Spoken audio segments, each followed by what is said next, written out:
right, so I guess I have to play the intro.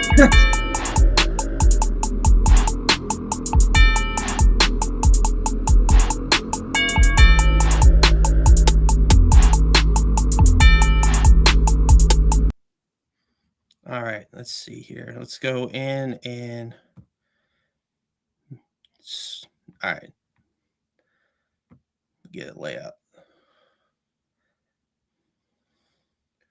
Add scene. Just sorry about that, y'all. Oh, here we go. I figured it out. I finally figured it out. All right. Sorry about that. We are live. We've been 44 seconds live. Sorry about that, everybody.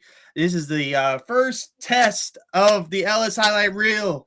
I am your host, Brandon Ellis, as always. It's been great so far. I mean, that was a little stumble. First time jitters. I should have did more testing and everything like that. But I have my boy Chris Brayton, off the wall baseball podcast co-host, who from Total Apex Entertainment, with me. Say what's up, Chris. Hey, what's up, y'all? I'm glad to be here. For those of you who have watched along with us before, glad to see you follow along. And for those of you new to this podcast, at least, we're excited to bring you some new content and everything for sure. For sure. Yeah, I'm looking forward to this. Obviously we haven't had any people on yet. But joining us. But at the same time, it's gonna be an adventure. Obviously, make sure we get the branding and everything like that.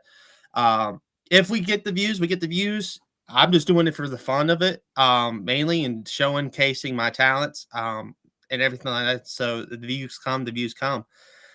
So with that being said, Chris, give us the rundown of what we're going to be talking about. Yeah, of course. So as always with Off the Wall, we're focusing on the news and happenings of the MLB over the last week or two. So we always kick it off with a little bit of just the roundup of different news and injuries and whatnot were going on over the since the last podcast we had. We had a shorter podcast earlier this week. Actually, me and Brandon was summarizing his experience at Camden Yards. So some of this news is actually going to come from even before that. But Yeah. we'll get into some of that as we go.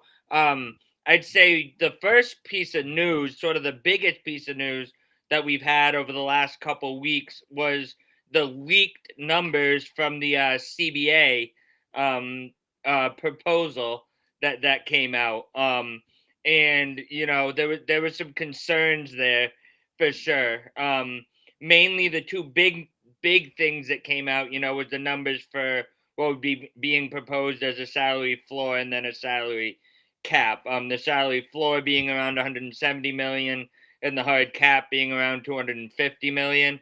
And it seemed like that was very, very far off from what the players would ever agree to. It seemed like it wasn't even in the same stratosphere.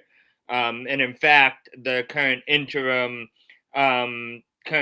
players association, I forget, leader. I don't. What's the Yeah. exact term for him? I Yeah. forget. President of the Players He, Association.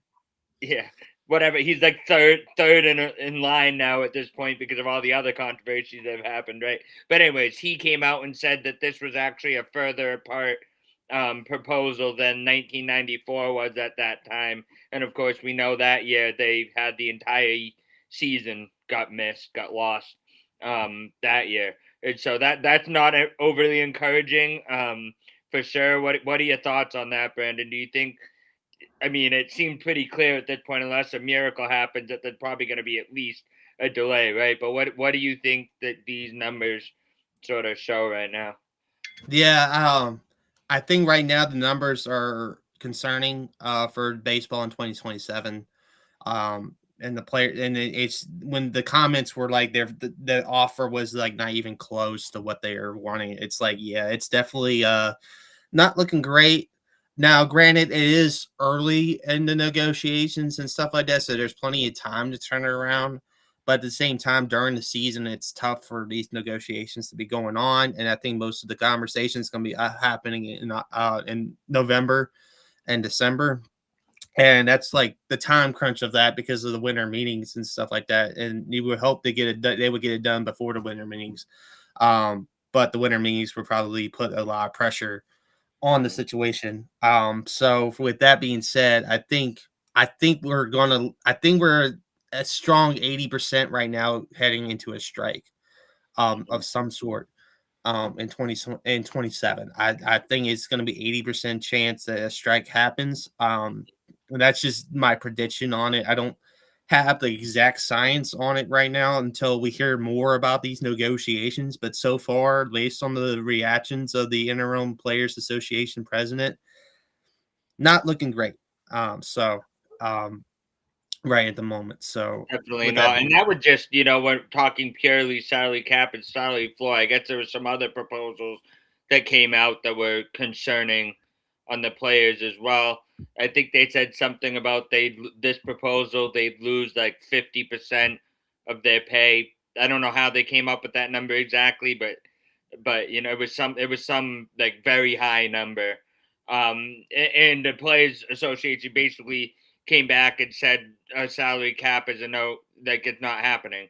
And so if the owners are fully on, there needs to be a salary cap, and the players are fully on, we refuse a salary cap at all costs.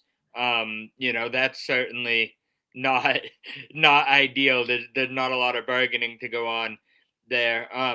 And without getting into the political side at all, um, in terms of my personal opinions, I'll just point out that the current U.S. president has also weighed in on this at this point. It's Mhm. gotten to that level of politics, and I think, I mean, unsurprisingly, in my opinion, I get just he was on the side of the owners and came out and advocated for the salary cap. So there's some outside political um commentary at this stage already, which is going to add even more fuel to the fire, regardless of where you stand on the political spectrum, just, you know, in general, just having additional outside pressures, is only going to add fuel to some of these concerns. And I agree. I do think there's going to be a lockout of some sort. How long of one? I'd like Yeah. to hope that just like last time, because if you remember last time, at the point where we were in spring training, I mean, Yeah. everybody kind of thought it was going to be an entire year long thing. And then once the owners and the players both started losing money, all of a sudden they finally started talking. And then after like a month or so, they were able to get something done. So my hope would be we get a full season, but my hope is that if nothing else, once it becomes real again, maybe that'll kickstart the conversations enough to get some concessions going. So we'll see.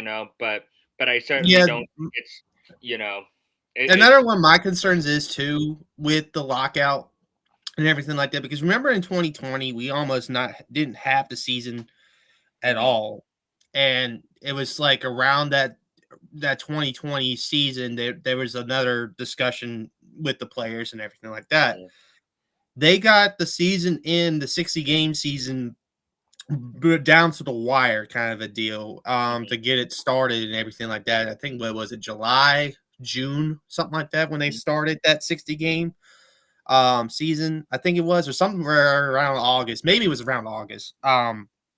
Now if I'm backtracking on my memory on that, and it was like crazy deep, like oriented, and they actually got that plan mhm, in. Now, if it goes to the lockout in 2027, you would think they would get spring training, a full mhm, spring training session. So if yeah, it goes past, say, March, right, and we don't start the season on time, you would think we would get spring training in March, and and then that would be a month into the season, yeah, some sort of spring training before regular season games are even being played. So that lessens the games already. yeah, Obviously, you would want baseball to be really in the halfway point around July if you can, um, to get to October. That's what they're going to have to deal with. I mean, these CBA negotiations are going to be crazy. Um, and it's going to be important. It's going to be important for baseball fans like myself and Chris and everybody who tunes in um, to watch this.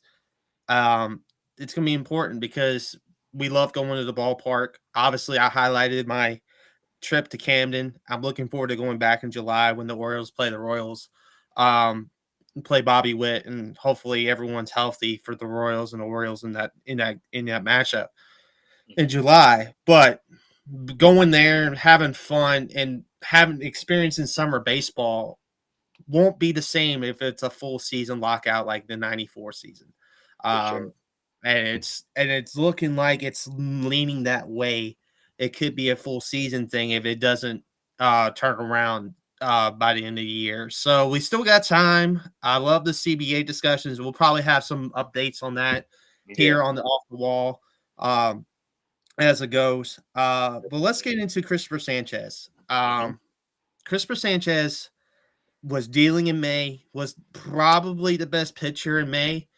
I think he won the best pitcher award for the NL in May, if I'm correct on that.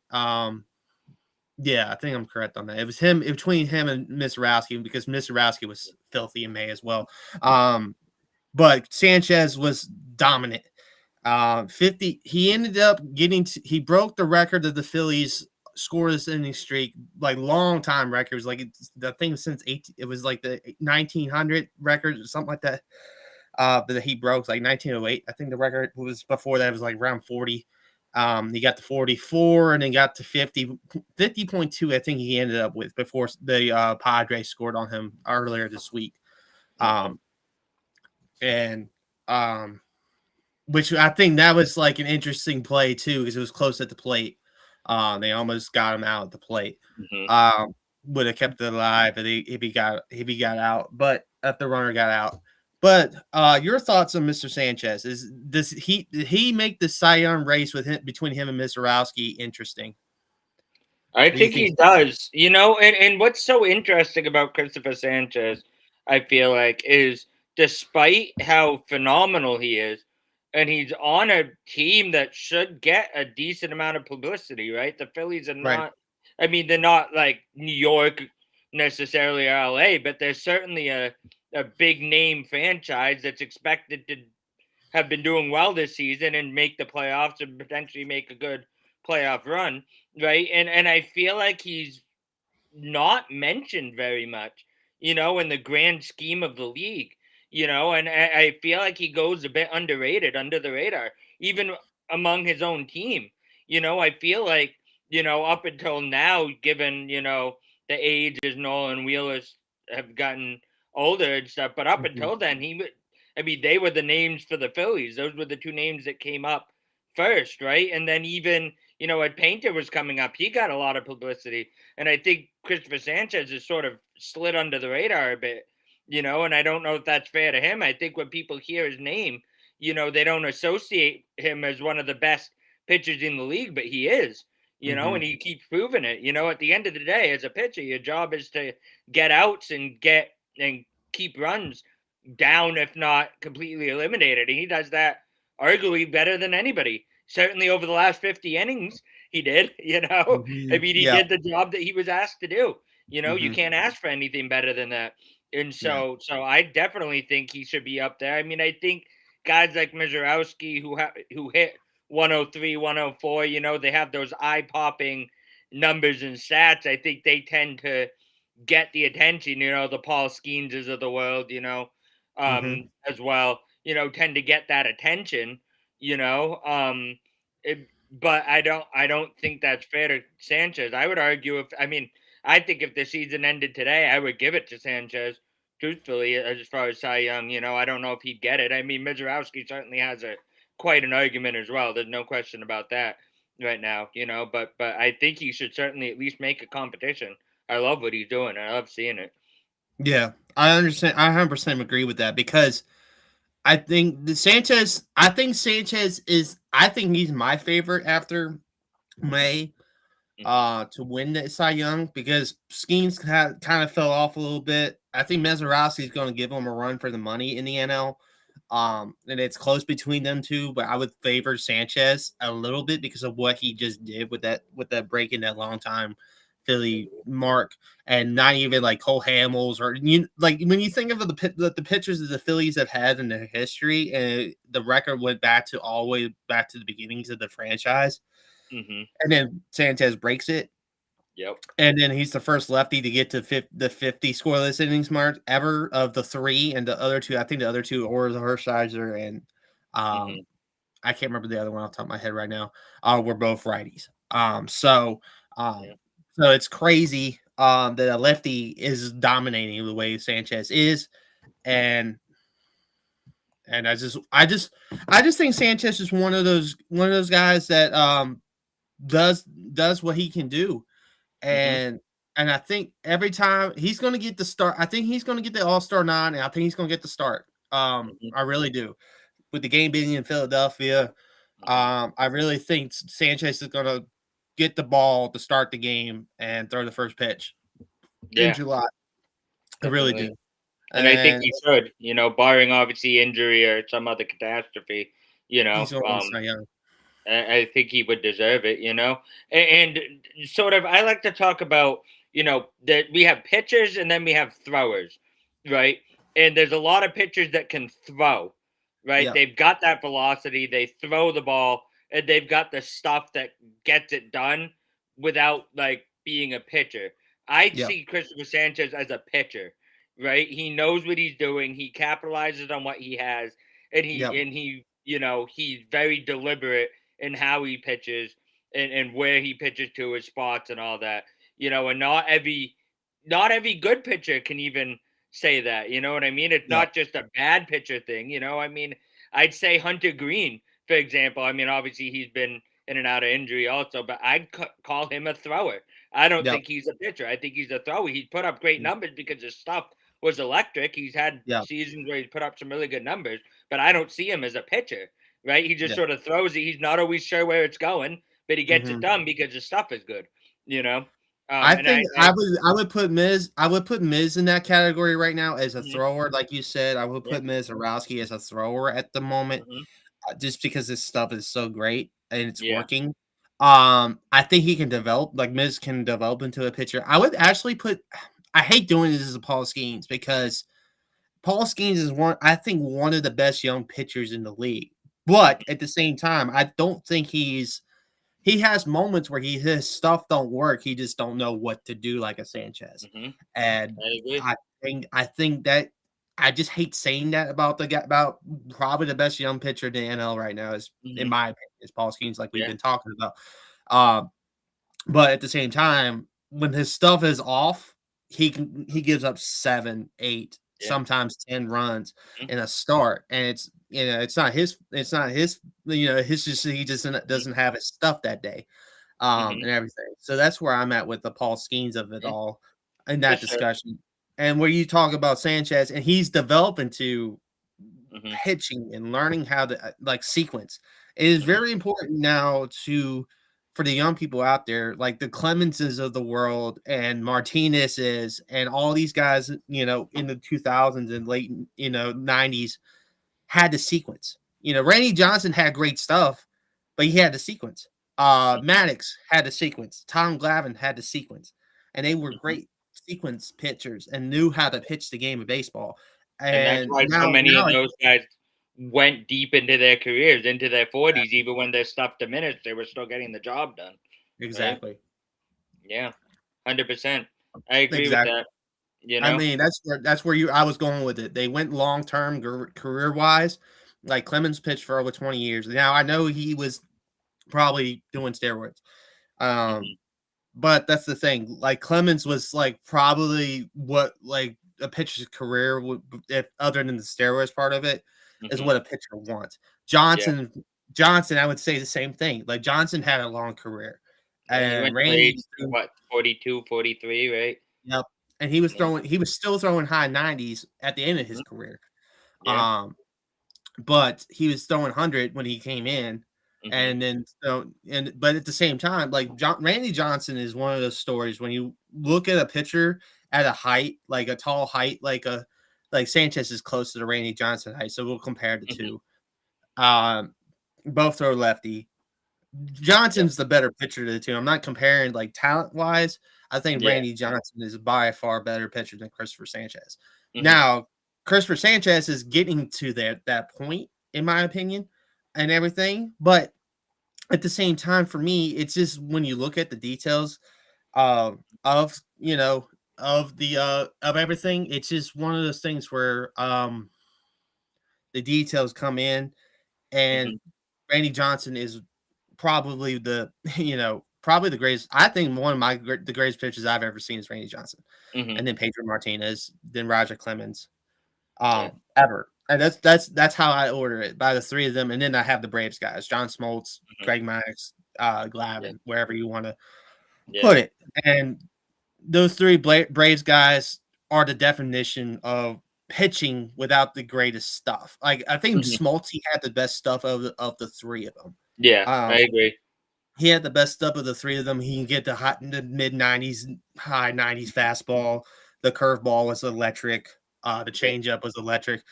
But Greg Maddux had like good curveball, mid 90s fastball at his peak, and then went to low 90s at the end of his career. Mhm. And then Glavine, same thing, like Yeah. mid 90s at the peak, but went down to the 90s. But they were just so good at location, location, Mhm. location. Yeah. And I think that's what Sanchez did, has done is learn the locations and the art. And I think it helps that he has guys like Wheeler and Nola Mhm. and guys like that in the staff with him, that they're Yeah. not like Wheeler had stuff before his Tommy John. And I still think Wheeler has his stuff. It's Mhm. just his stuff is starting to diminish. Nola never really had great stuff, but he always had good Yeah. sequencing, good location. Mhm. And so learning from those two has helped Sanchez out a lot. Definitely. So that's where I'm at with that. Do Yeah. you have any more thoughts on Sanchez before we move on to I think what was it, Juan Soto? Uh, Yeah, I have a few other things, yeah, to cover. I don't have anything really more on Sanchez. Just one other thing I wanted to clarify for any viewers, velocity doesn't have to mean you're a thrower either, right? I would say Garrett Crochet, for example, is a pitcher, yes. despite his velocity, because Yeah. he's great at sequencing, and he can get hit sometimes. I mean, it happens. Yeah. Every pitcher can get hit sometimes, right? Yeah, But exactly. he Yeah. doesn't walk a lot. He gets a lot of strikeouts, but he has great stuff, great velocity, and he knows how to sequence them.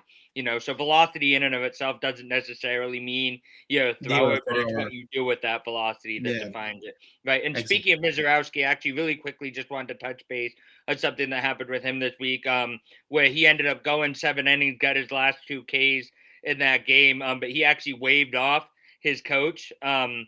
Pat Murphy, was gonna trying to come out and get him. He was 6 1/3 in, had some base runners. The game was close, and he actually waved him off. He was like, "No, this is my game. I got this." Which I actually thought was kind of cool. I love seeing Yes. moments like that, especially from Yes. young players who have the like guts and have the like conviction in themselves to be like, "Hey, you know, no, I got this. Mhm. Give me a chance. I'm a competitor." That could sometimes go badly, Mhm. obviously, I mean, sometimes you want the coach to be able to make those decisions too, because a player is always going to kind of want to stay in, or most competitors are going to want to stay in, right? And it's not always in the team's best interest, but I Right. love seeing that out of Mizorowski. I don't know. Did you see that at all? And do you have any I quick? saw that. I saw that one, and I also saw another one too. Mm-hmm. The Mizorowski one was nice.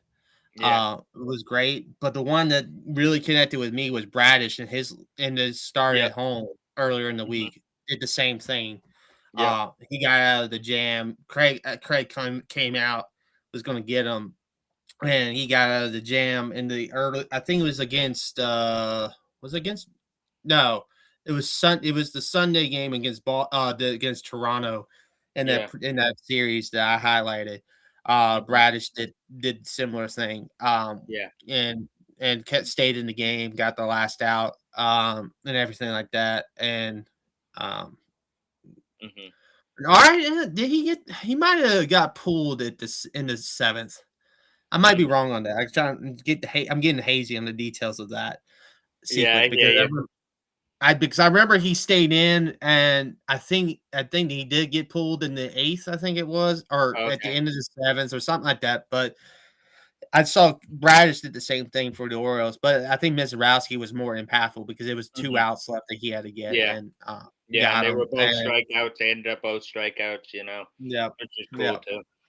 so, And then sort of shifting to our sort of star level players, sort of opposite ends of the spectrum in New York. We'll yep. start with Aaron Judge quickly and his injury. Oh It god. came out that Oh, he was actually playing 30 games with a fractured rib.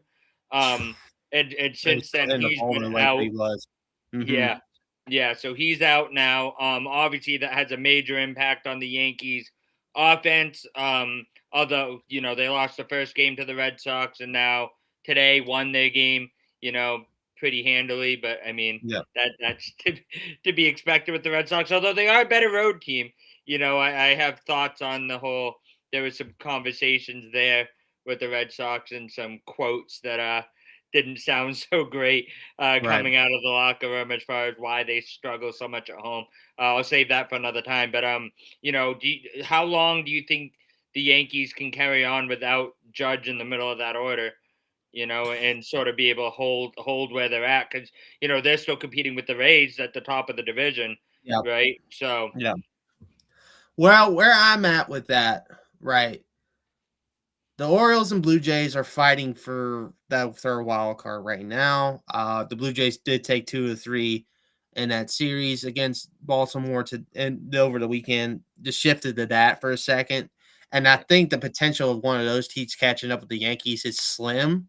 mhm, While Judge is out, but it's possible. Especially if Baltimore can get out of its head at times and keep the mhm, offensive like bats going that we saw in the Boston series and the Blue Jays series at home before this weekend series and Friday night. To be honest with you, against Savage, mhm, Baltimore had a great outing. It's just the last 2 games of the series they scored. I think they didn't score as much as they needed to, and the pitching kind of failed them.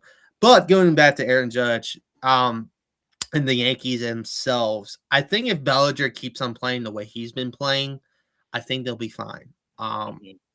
I think if Belly keeps on playing the way he's playing and Ben Rice keeps on playing the way he's playing offensively, I think the Yankees would be fine because they got Schlittler and Cole and the pitching, and they got the bullpen.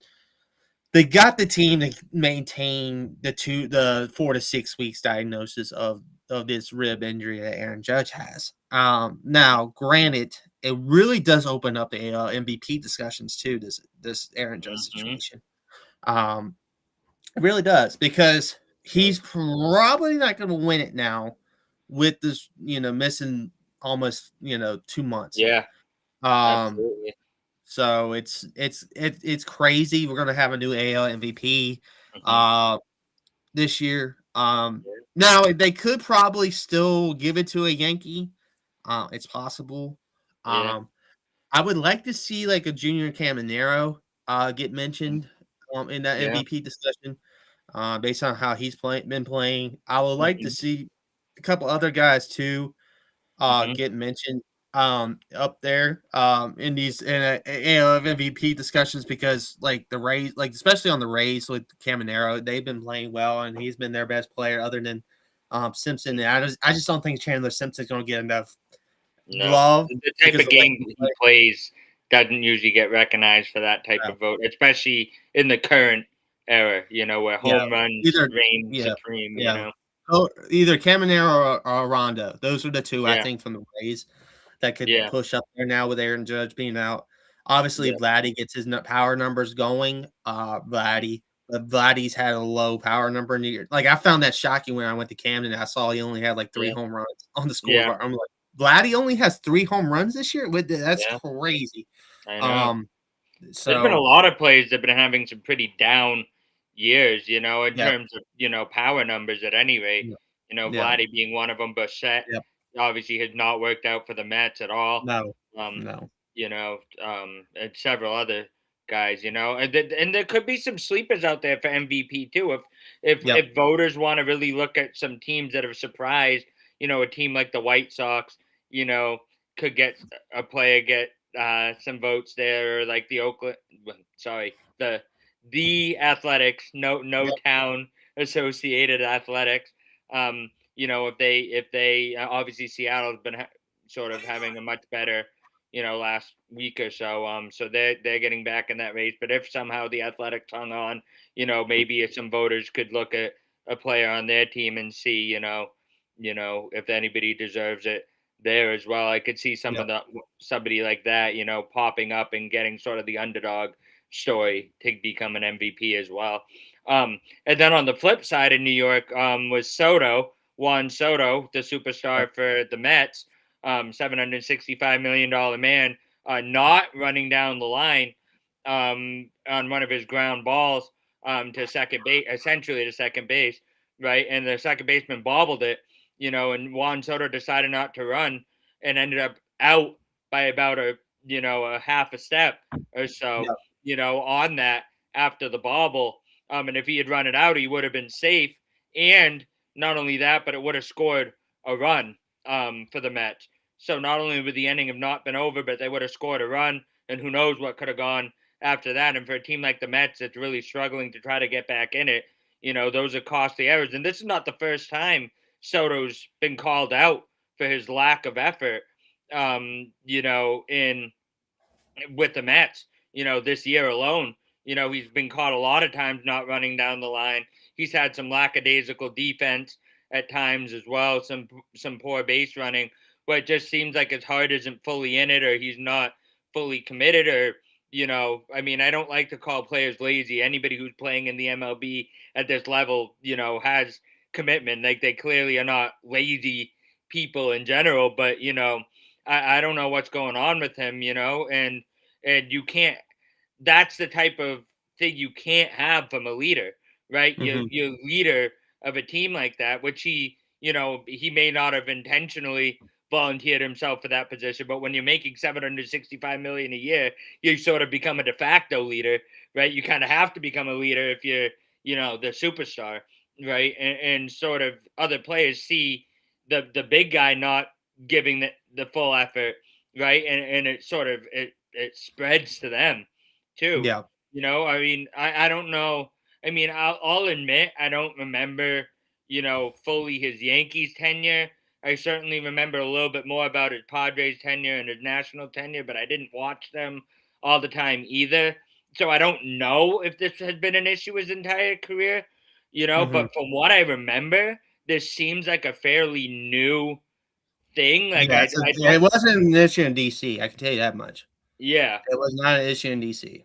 Yeah, and I didn't So think it was in San Diego. I know he started off cold there, yeah. which was sort of, surprising for people, but by and large, I don't remember it being talked about there either. And obviously with the Yankees, the talk was he was like one of the huge energizers for that lineup, that they finally having the lefty to pair with Judge, and so I don't know if it's that something the Mets weren't a fit for him, or what's going on. Do you have any thoughts on that?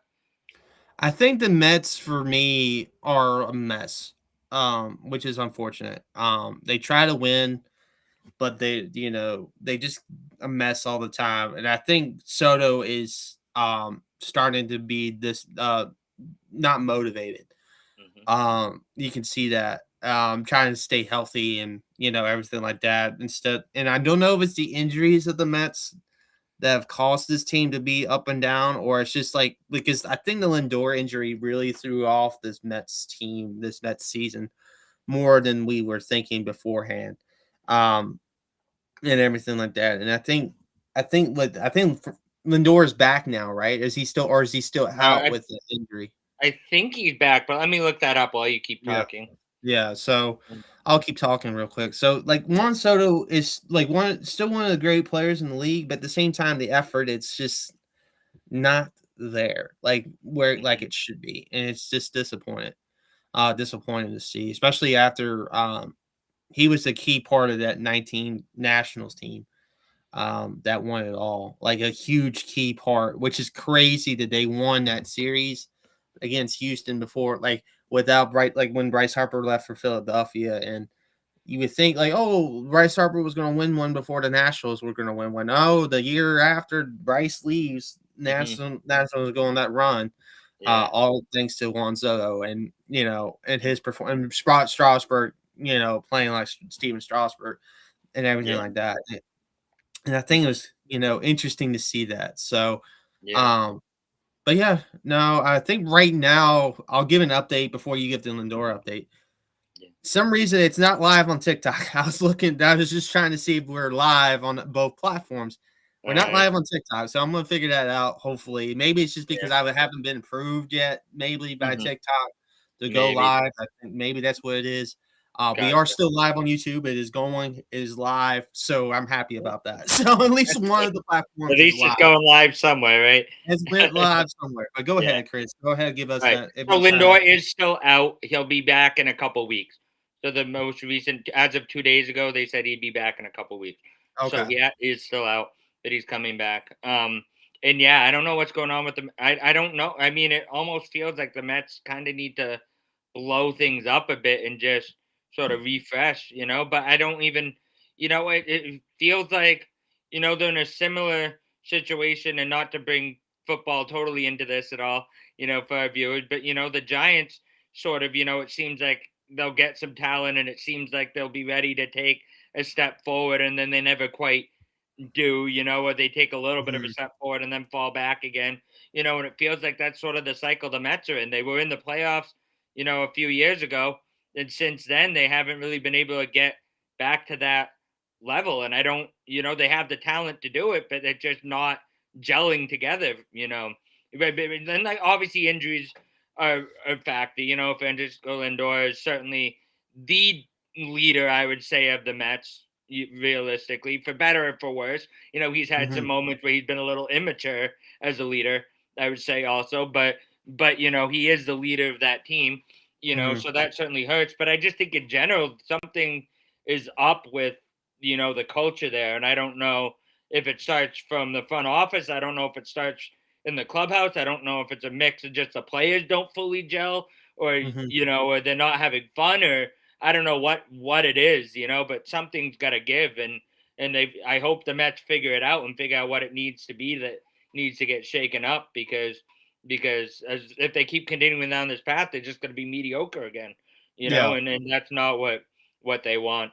And Um, obviously not what they want, and it's worse for the Mets this year because the Braves have opened up such a huge lead in the NL East, such exactly. a huge lead in the division right Hmm. now, and it might not get competitive in the Yeah. division, by August. It might and the Braves Hmm. might have go ahead and run away with the division. They might. Um, yeah, it's just crazy that the Mets were everyone's popular pick to win the NL East and make a run in the postseason other Hmm. than the Dodgers.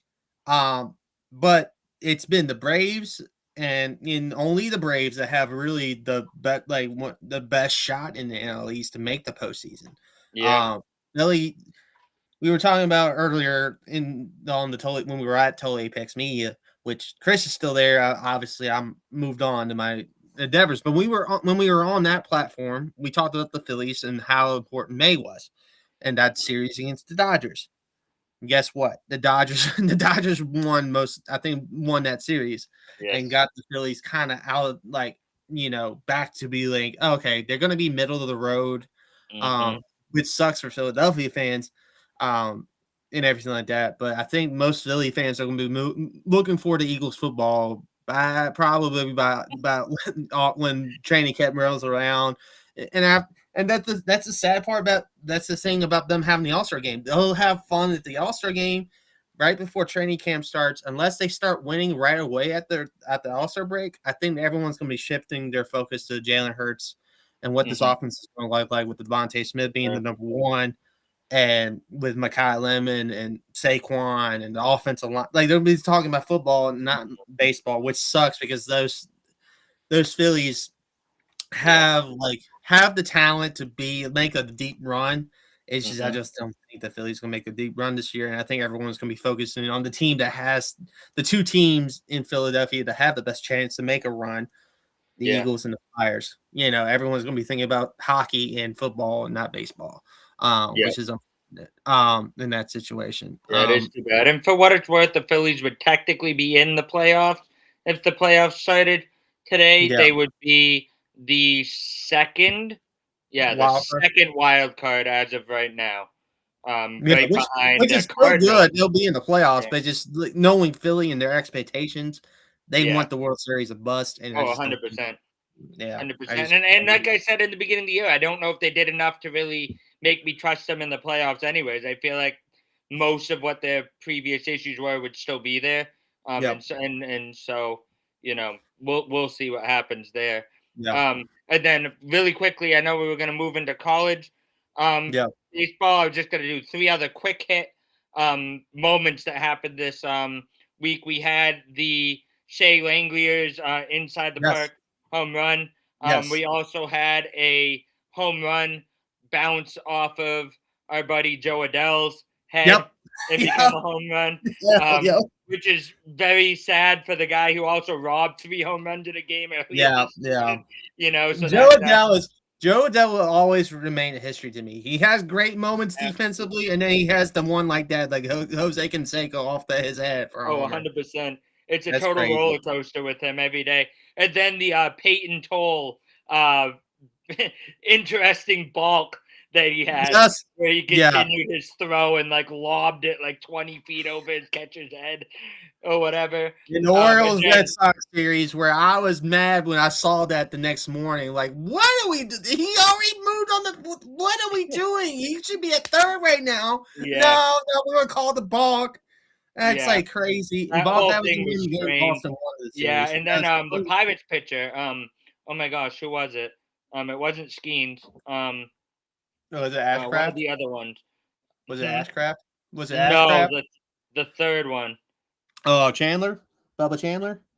No, no, it wasn't Chandler I'm either. trying to. I'm named the three pitchers in I Pittsburgh. know. That's why I'm like now I'm lost. But anyways, he did it the next day, and then came Yeah. out and made a joke with about Toll and how Toll he saw Toll's interview and decided he wanted to go balk himself and something like that. And so it was a little banter back and forth Yeah. in like interviews with them. Toll came out the next day. It's like I got thrown under the bus by him. I don't know why I'm catching strays, and it's just funny. Yeah. So those were a few other moments that just happened that were kind of entertaining Yes. this week. I'm gonna look up that whoever the pitcher was because now it's gonna kill me. If you want Yes. to kick us off to start our Oh, college World Series, yeah. So the super regionals are still in progress now.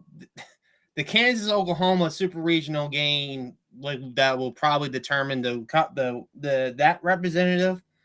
One of the games that could have determined that is being delayed till for 8:30 because of weather in Lawrence, at the moment. That'll be game 2 of that series. Carolina just walked off USC earlier today to send the Tar Heels in a decisive game 3 of that series, that super regional. Um, I give the Trojans credit as an unseeded Big Ten team, making noise and causing ruckus in that one. Georgia also advanced today. The Troy Trojans, who are a Sun Belt, probably the Sun Belt champ, they were unseeded. They hosted the Super Regional because I think another unseeded team got out of their region, and I think it was I can't remember who they were playing, but the Trojans swept the other team they were playing, and will face the Mountaineers of West Virginia in the Men's College World Series with two teams first time both making it. And I love when the mid major makes it to Omaha because it shows like there's still parity in this NIL era of college baseball. Um, definitely. and I'm I'd glad say for the Sun baseball Belt. has more parity for whatever reason than really any of the other. I mean, you could Yeah, argue, basketball for a while and even college football sort of appeared to have more parity these yeah, seasons. But then when you got the playoffs, it stood out again. yeah. That there wasn't as much parity as we thought, right? It Yeah. felt like, for example, the March Madness was wide open, and then it ends up like all the 1 and 2 seeds, Yeah, basically. pretty much because At the like end. Michigan was by far the best team. Hmm. How they're playing the tournament, and no one was beating that Yeah. Wolverine team. And I think it was like ones to twos in March Madness. JMU, like the Sun Belts had a good year when it comes to playoff, Yeah. playoff type of energy with the Troy Trojans making the men's college World Series, like I said, and then JMU making the CFP, even though JMU ended up losing by like covering the spread, but it, ended up losing the game to Oregon, obviously, in December at Eugene. But at the same time, it's like the Sun Belt is one of those popular the Sun Belt gets crushed on a lot, but they have good teams within. Like I said, the Troy Trojans, this baseball Trojans team is going to make noise. I think they're going to make some noise against West Virginia. I really do. I like how they play baseball. I watched them earlier. I watched them earlier. They have good offense. I still think West Virginia might win that game. In Omaha, but they'll make the Trojans will make noise. I think they'll win one game and probably get double eliminated real quick. They won't win it all because I think Georgia's the best team after we saw UCLA and Georgia Tech lose in the regionals.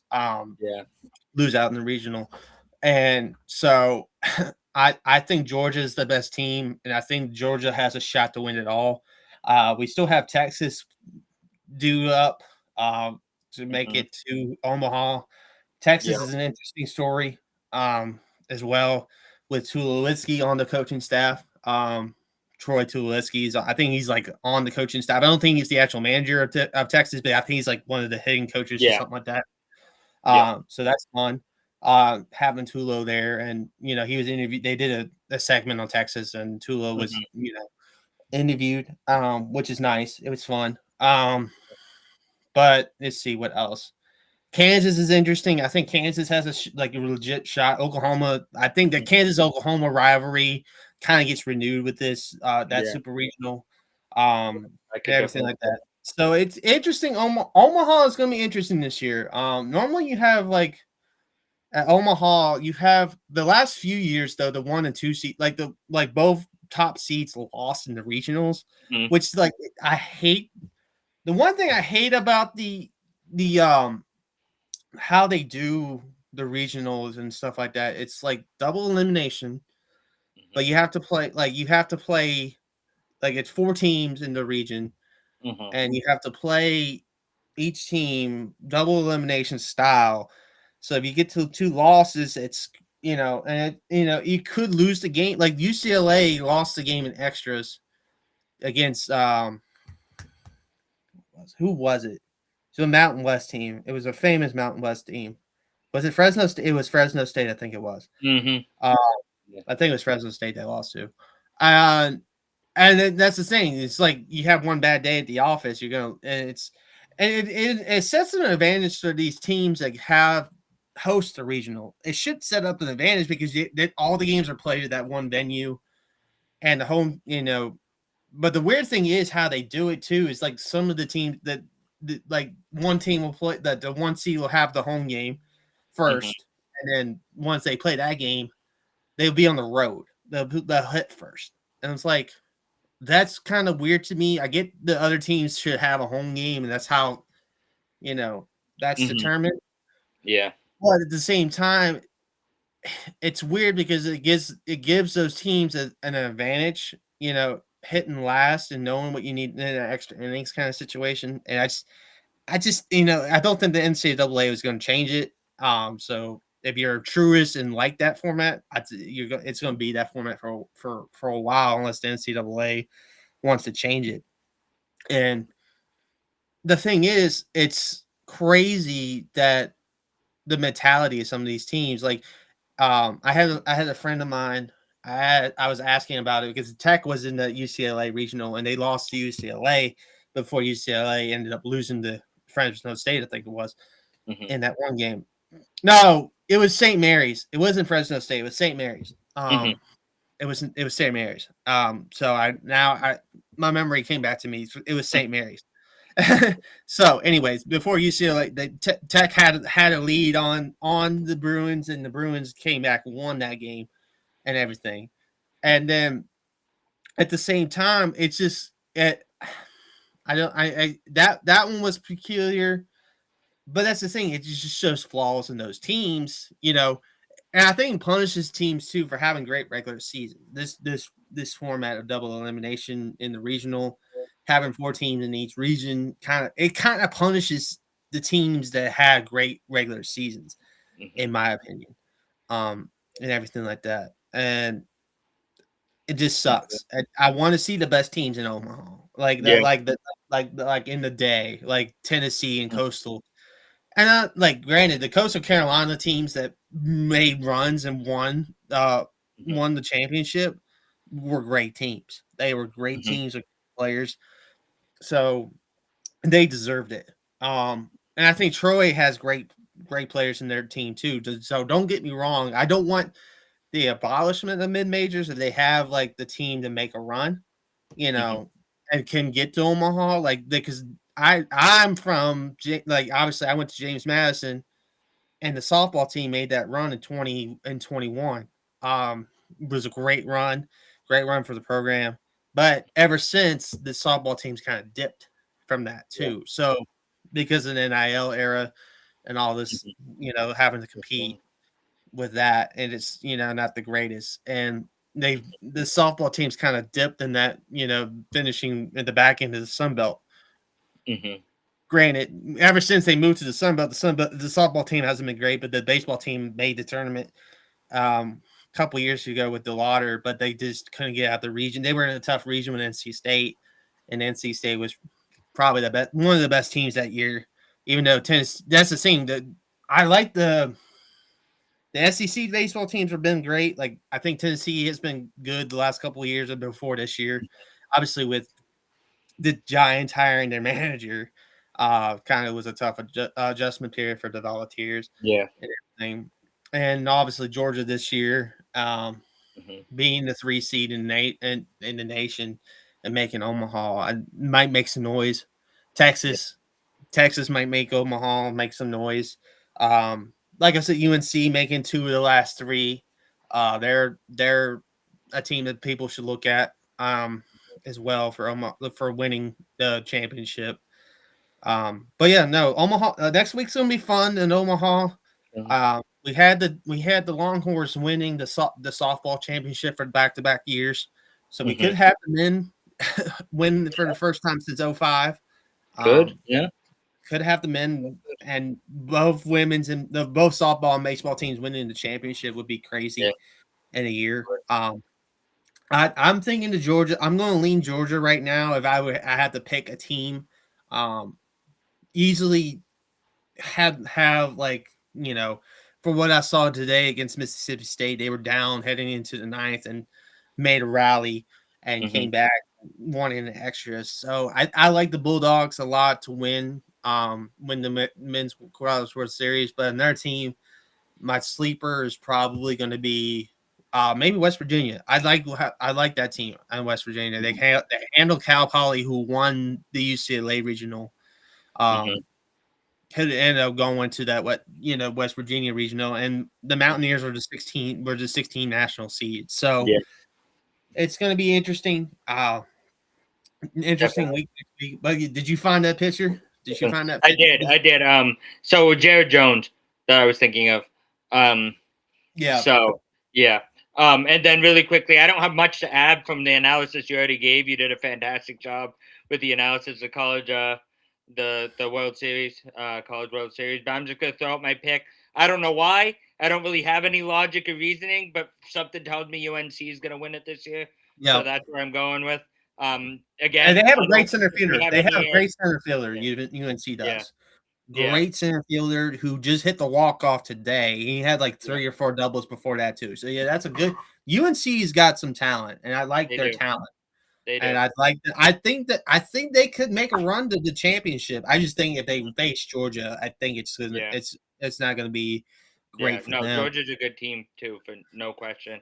And then So last question before we wrap it up here, just give me one player out of the entire tournament you think is going to be the X factor, um, for the remainder of the tournament. I guess the biggest X factor that can make or uh break the team. yeah, so I would go with that UNC center fielder. I gotta look up his name, but I think if he has a great college World Series, I think the Tar Heels are gonna go far. Let me look real quick. Um absolutely. because that's the thing about him. I mean, um, because that's the thing. I was just watching the games today, and I saw what they were doing, and I didn't really get to learn their Mhm. names yet. If I had like a Yeah. little bit more time before the pod, I would Oh, done more research. absolutely. Yeah, no, that's where I'm sort of at too. That's why I was Yeah, sort of letting you take the lead on this, is I haven't been Owen able Hall, to. Owen Hall, Okay. Yeah. Owen Hall. He was the one. Um, yeah, he was the one that hit the walk up today, and I think he's going to be the player to watch Mhm. in this men's college world series. Yeah. For the Tar Heels, I think he's the one player that I'm watching to keep an eye on because he's got a great bat, Mhm. I'm looking for that. I look for that, and then Bird, who's the Georgia reliever who Mhm. helped to stabilize things, and got the win. Mhm. Um, really good pitcher for the Bulldogs. Another name to watch out for. Um, see, that's the thing. I know the softball by hand, like in my memory bank Right. more. Like Yeah. Megan Grant for UCLA, Mhm. Candy and Williams for Texas Tech, and Mhm. stuff like that. I Yeah. knew that stuff more so than That's the fair. men's college world series because I Yeah. haven't really been watching um the men's college Yeah. world series. I really haven't Yeah. until I haven't today. really either. Yeah. And but I wanted to highlight it because I saw the UNC game, I saw the Mhm. Georgia game. Definitely. Texas and Oregon play later tonight at 9 Eastern. Yeah. So that's gonna be a fun one. Texas wins, they advance. Just I got the There you go. Yeah, I broadcast. have my little bracket pulled up over here on my Yeah, screen here. yeah, Yeah. got the Definitely. broadcast. Yeah, and so Cool. that's the game to keep an eye on tonight's Texas Oregon. Definitely. And if Texas wins, I think they're gonna make some. Like I said, they're gonna make some noise too. Mhm. And Alabama's got a good team. They got a good offense. Yeah. And a lot of teams I think are solid. Mhm. I just don't know what's gonna happen. What's this breaking news? Oh, breaking news. It's not baseball related, but Nelly Corda wins the U.S. Women's Open. Yeah. So Well, there you that go. just popped up. So Congrats to congrats to her. Nelly Corda. Yeah. Really, she's one of the dominant lady golfers out there. But I just wanted to Mhm. highlight that before Yeah. we get Sure. outro. But Owen Hall, that would be the name Cool. I would say right now. Awesome. Before I do my research, and maybe next week's show we highlight a little bit Yeah. more of it. Definitely. But speaking of next week's show, the little beginning technological stuff will be fixed. I know now uh, how to do it and everything like that. So this is my first time on Restream. I'm trying to figure out how it worked and everything like that. It's similar to StreamYard, but not really dissimilar to StreamYard and everything like that. But Mhm. thank you, Chris, for joining me on this new venture. I appreciate you Absolutely. staying with me and everything like that. Mhm. Um, it was a hard decision for me to leave Total Apex Media. It really was. But at the same time, like I wanted to cover the high school stuff, which again, I'll be doing emails over probably around mid July, late July, when it's closer to when school time starts, and start emailing ADs and be like, hey, can I get this credential? Can I, cover here, cover there, for my own thing?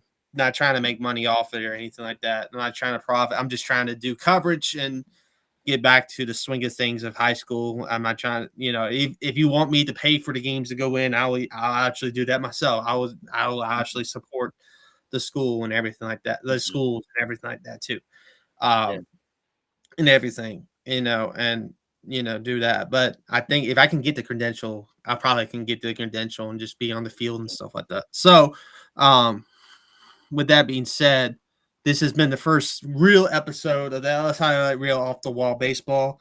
I would like to thank again, Chris, my bro. Where can the people find you, my man? Yeah, so feel free to check me out. All my social medias are pretty much the same. At Christian B617 or some sort of variation of Christian B or Christian Brayton or Chris Brayton. So find me. I'm on pretty much any social media that exists. I'm there somewhere posting my stuff. And then of course also I'm still at Total Apex. I don't necessarily cover the sports stuff very much. I'm on the entertainment side, specifically the video game sides. I'm actually going to be cranking out a few articles tomorrow.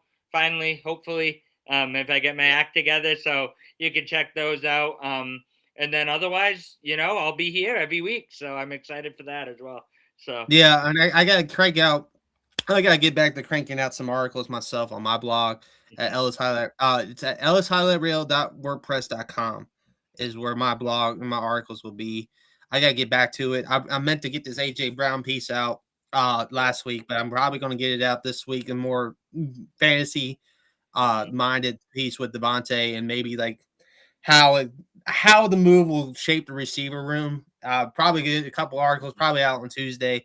But tomorrow, the first real edition of the Ellis Highlight Reel Limitless Range Basketball Podcast will be live tomorrow around 7 Eastern.